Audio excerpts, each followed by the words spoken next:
ஓம் சக்தி. ஓம் சக்தி. ஓம் சக்தி.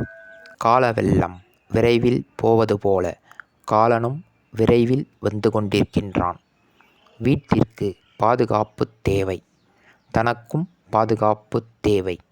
அருளும் ஒழுக்கமும் இல்லையென்றால் கொந்தளிப்புகள் ஏற்படும்.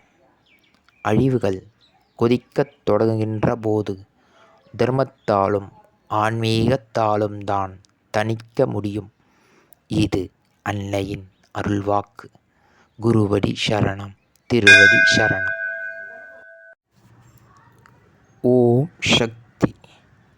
சக்திகளே, உங்களுடைய கருத்துக்கள் மற்றும் அனுபவங்களை கீழ்காணும் மின்னஞ்சல் முகவரிக்கு வீடியோ வடிவிலோ ஆடியோ வடிவிலோ எங்களுக்கு அனுப்பவும். மற்றும் மறுவூர் மகிமை யூடியூப் சேனலை சப்ஸ்கிரைப் செய்யவும். ஓம் சக்தி.